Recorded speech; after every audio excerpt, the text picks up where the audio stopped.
بعد نهاية مسلسلات رمضان وقبل زحمة أفلام الصيف، واتشت قررت تنزل مسلسل دواعي السفر. هل المسلسل يستاهل المشاهدة؟ يلا بينا نشوف. الو. مساء الخير يا فندم، بكلم حضرتك في وقت مناسب؟ انا كنت بحاول انتحر بس فالوقت مش مناسب، فممكن بعد اذنك يعني تسيبني ان انا اموت وانا مرتاح. وكأنه اخر يوم. مبسوط هوي.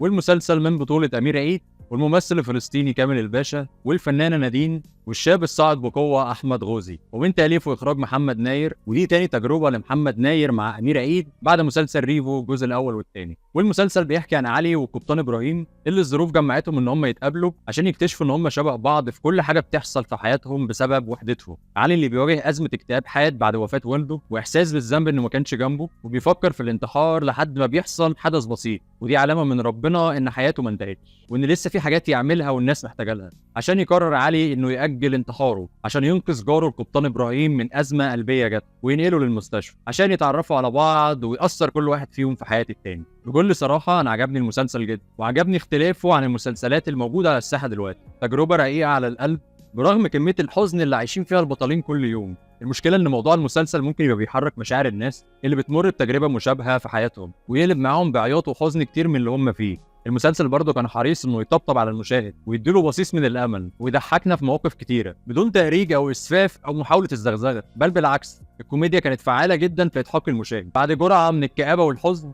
نقدر نقول عليها فاصل صغير كل فين وفين، مش المحتوى نفسه اللي المسلسل مركز عليه. هي ممكن تبان دارك كوميدي، ولكن في النهايه هي شبه حياتنا اللي عباره عن دارك كوميدي بدرجات متفاوته عشان نقدر نعيش ونكمل. وده اللي بيخلي احداث المسلسل كلها حتى النهايه واقعيه وتتصدق. ودي نقطه ايجابيه في رايي، انه لمس واحده من اهم المشاعر الانسانيه وهي الوحده. وفي ظل وجود التكنولوجيا والسوشيال ميديا وانك تقدر تتواصل مع اي حد حتى لو في قاره تانية، الا ان الناس ما زالت حاسه بالوحده ومحتاجين اللي يتكلموا معاهم ويحسسهم بوجودهم. عجبني برضو نقطه ان المسلسل مش مهتم بالاسماء الكبيره ومجموعه من الابطال وخلاص، ولكن انه عطى الفرصه لوجود شاب او حتى كبار ولكن عندهم القدره على التعبير في كل موقف في المسلسل. عجبني برضو ضيوف الشرف اللي طلعوا في المسلسل زي احمد حاتم وزاب ثروت، واللي مشاهدهم كانت مؤثره وكانت بتاكد لبطلنا ان طول ما انت عايش ليك فايده حتى لو انت مش شايف ده. ممكن ما يكونش ليك فايده لنفسك، ولكن الاكيد انك ليك فايده للي حواليك. عجبني برضو لوكيشنز التصوير رغم انهم مش كتير، وهم عباره عن محيط البيت والنادي والكافيه اللي بيتواجدوا فيه ابطال، ولكن كادرات محمد ناير كانت عظيمه ومريحه جدا للعين وبتحسسك كده وانت بتتفرج بالاجواء الشتويه. نيجي بقى لاداء الممثلين.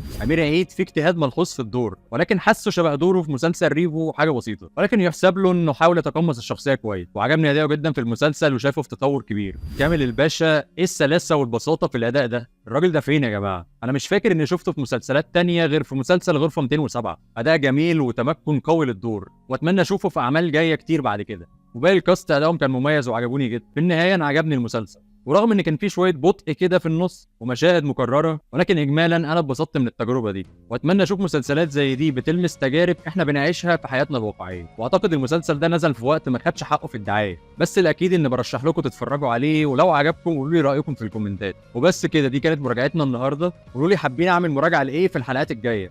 ولو عجبتكم الحلقه دي ما تنسوش تعملوا لنا لايك، ولو اول مره تتفرج عليا اعمل اشتراك في القناه وفعل الجرس عشان ما يفوتكش اي جديد. سلام.